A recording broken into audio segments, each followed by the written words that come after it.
21 साल के करियर में 25 तबादले, ताबड़तोड़ एक्शन, सोशल मीडिया पर सेंसेशन और अब हाईकोर्ट की फटकार। लेकिन कहानी का दूसरा पहलू यह है कि जिस अफसर की कार्रवाई पर अदालत ने सवाल उठाए, उसी तुकाराम मुंढे के समर्थन में अब महाराष्ट्र सरकार खुलकर खड़ी दिखाई दे रही है। और इस पूरी कहानी में बॉलीवुड के शाहरुख खान, अजय देवगन और टाइगर श्रॉफ भी आ गए हैं। आखिर कौन है तुकाराम मुंढे? उनकी कार्रवाई इतनी चर्चा में क्यों है? हाईकोर्ट ने उन्हें किस मामले में झटका दिया है? और जब अदालत ने एफडीए के तरीके पर सवाल उठाए तो सीएम देवेंद्र फडणवीस ने मुंढे के एक्शन का समर्थन क्यों किया? तो आपको ये सब बताएंगे इस वीडियो में। बता दें कि तुकाराम मुंढे 2005 बैच के महाराष्ट्र कैडर के आईएएस अधिकारी हैं। प्रशासनिक करियर में उन्हें एक ऐसे अफसर के तौर पर पहचान मिली जो नियमों को लागू कराने में किसी तरह की ढील देने के लिए तैयार नहीं रहते। उनके करियर की सबसे चर्चित बातों में एक है बार बार होने वाला तबादला। अलग अलग रिपोर्ट्स के मुताबिक करीब 21 साल की सेवा में उनके 25 बार तबादले हो चुके हैं। यही वजह है कि उन्हें सोशल मीडिया पर आम लोगों के बीच कई बार आईएएस सिंघम जैसे नामों से भी पुकारा गया है। लेकिन मुंढे की कहानी सिर्फ तबादलों की नहीं है। अलग अलग पदों पर उनके सख्त प्रशासनिक फैसलों की वजह से वो अक्सर सुर्खियों में रहते हैं। सोलापुर के कलेक्टर रहते हुए जल संरक्षण के काम और जलयुक्त शिविर अभियान में उनकी भूमिका की चर्चा हुई। उन्हें वाटर मैन ऑफ महाराष्ट्र तक कहा गया। 2015 की आषाढ़ी वारी के दौरान ट्रैफिक और सुरक्षा नियमों को लेकर उनका टकराव तत्कालीन मंत्री एकनाथ खड़से से भी हुआ था। बाद में स्वास्थ्य आयुक्त के तौर पर भी उन्होंने अस्पताल में अचानक निरीक्षण, बायोमेट्रिक अटेंडेंस और निजी प्रैक्टिस करने वाले डॉक्टरों पर कार्रवाई जैसे कदम उठाए। यानी पैटर्न वही रहा, जहां पहुंचे वहां निरीक्षण, नियमों का पालन और सख्त कार्रवाई। मई 2026 में तुकाराम मुंढे ने महाराष्ट्र के फूड एंड ड्रग एडमिनिस्ट्रेशन यानी एफडीए के आयुक्त यानी कि कमिश्नर का पद संभाला। और इसके बाद महाराष्ट्र में खाद्य सुरक्षा को लेकर जैसे अभियान शुरू हो गया, नकली या मिलावटी दूध हो, मिलावटी पनीर हो, प्रतिबंधित गुटखा पान मसाला हो, गंदे रेस्टोरेंट हो, बिना लाइसेंस खाद्य कारोबार हो या खाद्य सुरक्षा नियमों का उल्लंघन, एफडीए की कार्रवाई लगातार सुर्खियों में आने लगी। 25 मई को पदभार संभालने के बाद कुछ ही हफ्तों में कार्रवाई का पैमाना इतना बड़ा हो गया कि एफडीए के आंकड़ों के मुताबिक 1100 से ज्यादा निरीक्षण किए गए। बाद के आंकड़ों में 1131 निरीक्षण में करीब 49 करोड़ 57 लाख रुपए के खाद्य स्टॉक की जब्ती, लगभग 1,60,000 लीटर कथित मिलावटी दूध की जब्ती और 56 रेस्टोरेंट के लाइसेंस निलंबित किए जाने की जानकारी सामने आई। यानी औसतन हर दिन 20 से ज्यादा निरीक्षण। और यहीं से मुंढे इफेक्ट की चर्चा शुरू हुई। मुंढे की कार्रवाई में सबसे ज्यादा चर्चा मिलावटी दूध को लेकर हुई। एफडीए ने ऐसे नेटवर्क पर कार्रवाई की जहां कथित तौर पर सिंथेटिक या मिलावटी दूध तैयार किया जा रहा था। खुद मुंढे ने एक बातचीत में मिलावटी दूध तैयार करने में इस्तेमाल होने वाले कथित तरीकों का जिक्र किया। उनके मुताबिक कुछ मामलों में skimmed milk powder, chemical, emulsifier, caustic soda और यहां तक कि शैम्पू जैसी चीजों से इस्तेमाल कर की बात सामने आई। एफडीए की कार्रवाई में बड़ी मात्रा में संदिग्ध मिलावटी दूध और डेयरी उत्पाद जब्त किए गए। मुंढे का फोकस सिर्फ दुकान तक सीमित नहीं था। उनका तर्क रहा कि अगर मिलावट को रोकना है तो पूरी सप्लाई चेन पर नजर रखनी होगी, यानी उत्पादन से लेकर कलेक्शन और चिलिंग सेंटर और वितरण तक, यानी कि डिस्ट्रीब्यूशन। मुंढे की कार्रवाई का दूसरा बड़ा हिस्सा था प्रतिबंधित गुटखा, तंबाकू और निकोटिन वाले पान मसाला नेटवर्क पर शिकंजा। एफडीए ने कहा कि ऐसे मामलों में सिर्फ food safety and standards act के तहत कार्रवाई पर्याप्त नहीं होगी, बल्कि अगर मामला संगठित नेटवर्क का है तो पुलिस के साथ मिलकर Maharashtra control of organized crime act यानी MCOCA के तहत भी कार्रवाई की जानी चाहिए। मुंढे ने दावा किया कि गुटखा नेटवर्क की जांच में फर्जी दस्तावेज, नकली बिल, डमी कंपनियां, गुप्त गोदाम और दूसरे राज्यों तक फैली सप्लाई चेन जैसी चीजें सामने आई। जून में एफडीए ने बताया था कि 900 से ज्यादा ठिकानों पर कार्रवाई की जा चुकी थी और करोड़ों रुपए के प्रतिबंधित या संदिग्ध उत्पाद जब्त किए गए थे। कई मामलों में गिरफ्तारियां और प्रतिष्ठानों को सील करने की कार्रवाई भी हुई। यानी मुंढे ने खाद्य सुरक्षा को सिर्फ खराब खाना बेचने तक सीमित नहीं रखा, बल्कि अवैध नेटवर्क और संगठित कारोबार तक पहुंचने की कोशिश की। मुंडे की एफडीए ने सिर्फ छोटे दुकानदारों को निशाना बनाया, ऐसा भी नहीं है। मुंबई के कई चर्चित और पुराने खाद्य प्रतिष्ठान यानी कि रेस्टोरेंट्स भी इसकी कार्रवाई में आए। रिपोर्ट में के Rustam ice cream parlour, Noor Mohammadi, Shalimar restaurant, Barsa, Flint, Parsi dairy farm और क्रिकेट क्लब ऑफ इंडिया जैसे नामों का उल्लेख है। कई जगह लाइसेंस निलंबित किए जाने और खाद्य सुरक्षा नियमों की जांच की गई। यही कारण है कि महाराष्ट्र के फूड बिजनेस सेक्टर में मुंडे को लेकर एक धारणा बनने लगी। उनसे मिलना मुश्किल नहीं, लेकिन रियायत मिलना मुश्किल है। उनका संदेश भी साफ था कि जनता की सेहत से खिलवाड़ करने वाले किसी भी शख्स या किसी भी प्रतिष्ठान के साथ प्रशासन नरमी नहीं बरतेगा। अब इसी कहानी में आता है बॉलीवुड कनेक्शन। वो कैसे, चलिए वो भी आपको बताते हैं। महाराष्ट्र एफडीए ने शाहरुख खान, अजय देवगन और टाइगर श्रॉफ को विमल इलायची से जुड़े विज्ञापन को लेकर कारण बताओ नोटिस जारी किया था। एफडीए का आरोप था कि ये विज्ञापन सरोगेट एडवर्टाइजिंग के दायरे में आ सकता है, यानी किसी ऐसे उत्पाद का प्रचार जिसके जरिए अप्रत्यक्ष तौर पर तंबाकू या पान मसाला ब्रांड को प्रमोट किया जाता हो। मुंडे ने साफ संकेत दिया कि अगर जवाब संतोषजनक नहीं हुआ तो संबंधित लोगों पर कार्रवाई हो सकती है और बाकी रिपोर्ट्स के मुताबिक 10 लाख रुपए तक के जुर्माने की संभावना बताई गई है।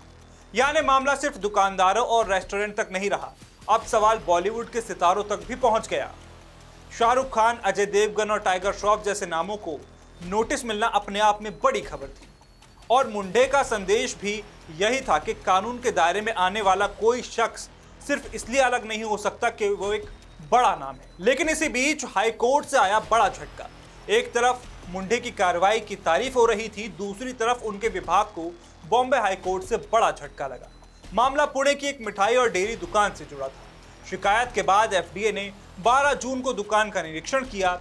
खाद्य सुरक्षा और स्वच्छता से जुड़ी कमियों के आधार पर दुकान का लाइसेंस निलंबित कर दिया। इसके बाद दुकान की तरफ से सुधार किए गए और दोबारा निरीक्षण हुआ और यहीं से पूरा मामला पलट गया। दोबारा जांच में प्रतिष्ठान के करीब 98% मानकों पर कंप्लायंट पाया गया, यानी 36 में से 35 मानकों को पूरा किया गया।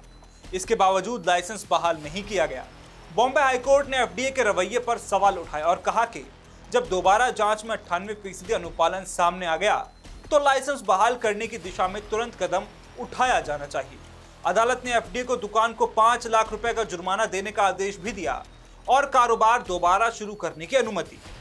यानी जिस एफडीए को मुंडे सख्ती से चला रहे थे, उसी एफडीए को कोर्ट ने एक मामले में अपनी कार्रवाई के तरीके को लेकर फटकार लगा दी।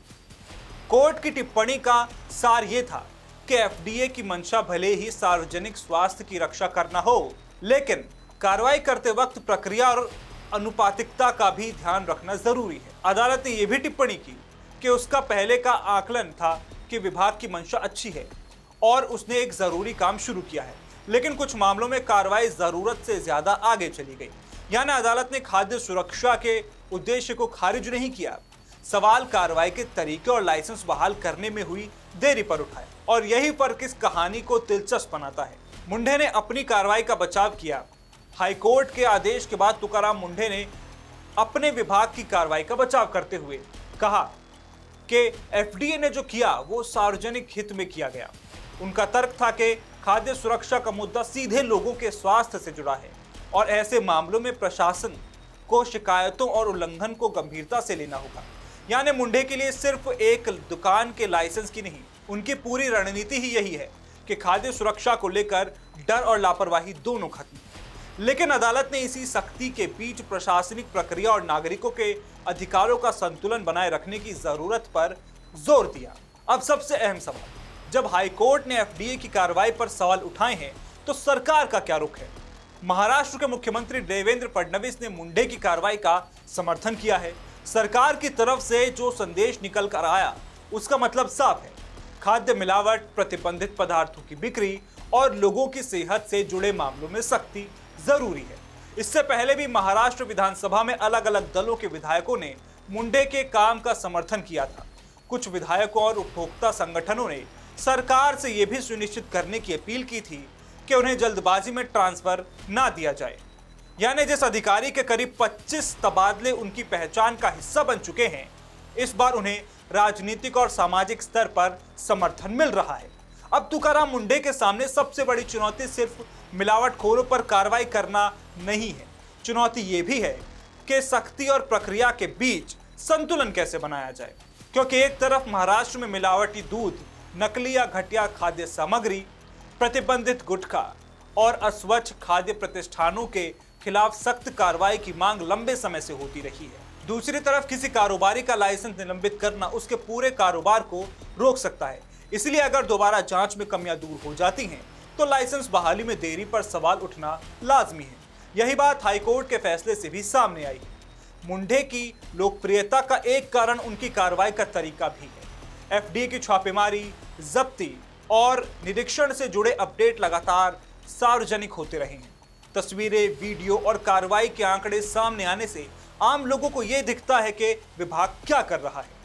सोशल मीडिया पर ऐसे वीडियो और पोस्ट तेजी से वायरल होते हैं। एक तरफ जनता का एक वर्ग कहता है कि आखिर कोई तो है जो बड़े बड़े नामों पर हाथ डाल रहा है। दूसरी तरफ कारोबारी वर्ग के लोग हैं। जो कुछ लोगों का सवाल है कि क्या हर मामले में कार्रवाई का पैमाना एक जैसा है? क्या बड़े और छोटे सभी प्रतिष्ठानों पर समान तरीके से कार्रवाई हो रही है? और क्या अचानक लाइसेंस निलंबित करने के बजाय पहले सुधार का मौका दिया जाना चाहिए? यानी मुंढे को लेकर राय दो हिस्सों में बटी दिखाई देती है और शायद यही तुकाराम मुंढे की पूरी कहानी का सबसे दिलचस्प हिस्सा है। जिस अफसर की पहचान ही सख्ती से बनी, जिसके 21 साल में 25 तबादले हो चुके हैं, जिसने मिलावट दूध से लेकर गुटखा नेटवर्क और बड़े रेस्टोरेंट तक पर कार्रवाई की, जिसने शाहरुख खान, अजय देवगन और टाइगर श्रॉफ जैसे बॉलीवुड सितारों को भी नोटिस भेजने में संकोच नहीं किया, उसी अफसर के विभाग को हाई कोर्ट ने एक ऐसे मामले में 5 लाख रुपए मुआवजा देने का आदेश दे दिया और इसके बावजूद सरकार उसके मूल अभियान के समर्थन में खड़ी दिखाई देती है। यानी कि संदेश यह है कि मिलावट और खाद्य सुरक्षा पर सख्ती जारी रहेगी, लेकिन कार्रवाई कानून और प्रक्रिया के दायरे में रहकर करनी होगी। तो क्या मुंढे की मुहिम पर ब्रेक लगेगा? फिलहाल ऐसे संकेत नहीं है। एफडीए की कार्रवाई जारी है। हाल के दिनों में ऑनलाइन डिलीवरी कंपनियों के हब तक पर निरीक्षण और कार्रवाई की खबरें सामने आई। छत्रपति संभाजी नगर में ब्लिंकिट के 2 हब पर एफडीए ने कथित गंभीर कमियां पाई, जिसके बाद उनका लाइसेंस निलंबित किया। वहीं मुंबई में फिल्म शूटिंग सेट्स पर खाने की गुणवत्ता की शिकायतों के बाद फिल्म इंडस्ट्री से जुड़े संगठन ने एफडीए से वहां भी निरीक्षण की मांग की। यानी मुंढे का अभियान अब उन जगहों तक पहुंचता दिख रहा है जहां आमतौर पर खाद्य सुरक्षा की जांच कम चर्चा में आती है। इसका मतलब साफ है, अभी मुंढे इफेक्ट खत्म नहीं हुआ है। तुकाराम मुंढे की कहानी सिर्फ एक आईएएस अधिकारी की कहानी नहीं है, यह उस बहस की कहानी है जिसमें एक तरफ जनता चाहती है कि मिलावटखोरों और नियम तोड़ने वालों पर कड़ी कार्रवाई हो, बड़े नामों को भी कानून के सामने जवाब देना पड़े और खाद्य सुरक्षा को गंभीरता से लिया जाए, और दूसरी तरफ अदालत याद दिलाती है कि सख्ती के साथ प्रक्रिया, अनुपात और नागरिकों के अधिकार भी उतने ही जरूरी हैं। मुंडे की 25 तबादलों वाली छवि, एफडीए में उनकी ताबड़तोड़ कार्रवाई, गुटखा नेटवर्क पर MCOCA का इस्तेमाल, मिलावटी दूध पर शिकंजा, बड़े रेस्टोरेंट्स पर कार्रवाई और बॉलीवुड सितारों को नोटिस, इन सब ने उन्हें एक बार फिर देश भर की चर्चा में ला दिया है। लेकिन अब कहानी का अगला चैप्टर भी जरूरी होने वाला है, क्योंकि सवाल सिर्फ यही नहीं कि तुकाराम मुंढे कितनी सख्ती से कार्रवाई करते हैं। सवाल यह है, क्या वो इस सख्ती को अदालत की कसौटी पर भी खरा उतार पाएंगे? और फिलहाल हाईकोर्ट की फटकार के बाद सरकार का समर्थन उनके लिए एक बड़ा राजनीतिक और प्रशासनिक बैकिंग जरूर बन गया है। यानी 21 साल में 25 तबादलों वाला ये सिंघम अभी रुका नहीं है। बस अब उसकी हर कार्रवाई पर जनता, कारोबारी और अदालत तीनों की नजर पहले से कहीं ज्यादा करीब से है।